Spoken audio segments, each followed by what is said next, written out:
Top 10 Praetors, let's go. But before we go, everybody should know that we do have spoilers in this list. There are 10 Praetors printed right now, but if you're watching this before Dominaria United, we are including a spoiled one. So if you're not into that, you can go ahead and click on to the next video. But right now we're starting off with number 10, Urabrask the Hidden.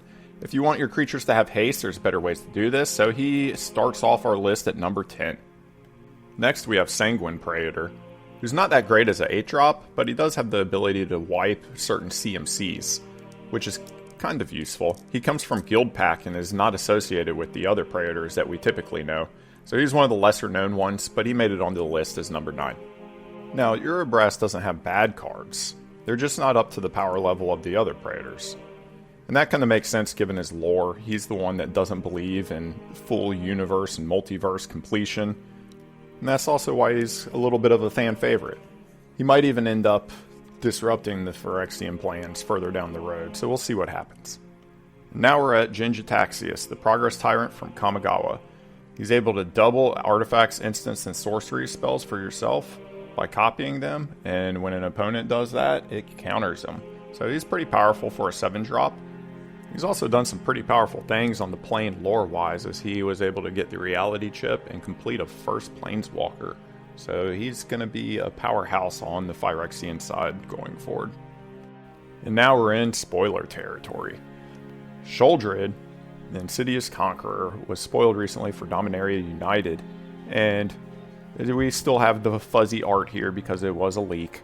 But she just looks like she's going to be a powerhouse. So we put her in the number 6 spot. Put what you think down below in the comments and we can hash this out. But she definitely belongs on this top 10 list. And time will tell where her position will be on this list. And now we're getting into the bombs with the top 5. Sheoldred, Whispering One. She has a Sun Titan effect where she can bring people back out of your graveyard to the battlefield, but one of the ones that's more pressing to your opponents is that every opponent during their upkeep has to sacrifice a creature, which makes her an instant nightmare for anybody that runs creatures. So she has to be destroyed and she hits the number 5 spot. Next up, number 4, we have Vornclick's Voice of Hunger, who has a Mirari's Wake type of effect where if you tap a land for mana, it gives you 1 extra. And it also has an oppressive state, of course, because he's a Praetor. Whenever an opponent taps a land, it doesn't untap, so you can really lock up your opponents, and this can be really tough to deal with, especially if everybody starts tapping their lands right after this guy hits the board. Number 3, Vornclick's Monstrous Raider from Kaldheim. He has a big Praetor body, but he also has a doubling season effect, which makes him very useful in Commander. And now with number 2, Ellaschnorn the Grand Cenobite. She is a Anthem effect, plus she's a board wipe, all in one card. So she is awesome in any white deck that has a lot of creatures and wants to get rid of the other opponent's creatures. Now, if you haven't been counting the second printings that these Praetors have getting, or if you're unfamiliar with the lore, it's pretty apparent at this point that Phyrexia is coming. They're building up to a big sort of battle between Phyrexia and who knows who, probably Elspeth and some team, and that's going to happen probably in 2023. So we're missing 1 printing so far, or you could say we're missing 2 printings, but we do have that leak on here. So we're expecting to see a new Ellaschnorn, and it's going to be powerful if we know anything about Ellaschnorn, especially now that she's kind of the de facto leader of the Phyrexians and the Praetors. We would be remiss if we didn't mention the original Praetor, Ebon Praetor from the Homeland set. He's not that great of a card, but that's kind of par for that set.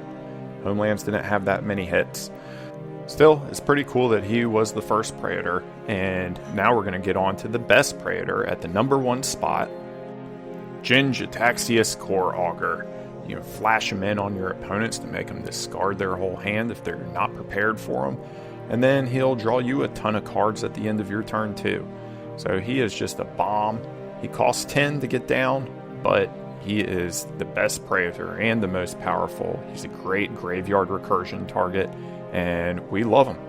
And your opponents hate him.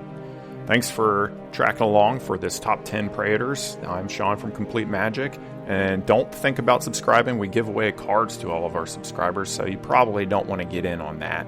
But if you do, we're here. Click on the video at the top of the channel to learn more about how you can get on our complete booster battles, and we'll see you next time.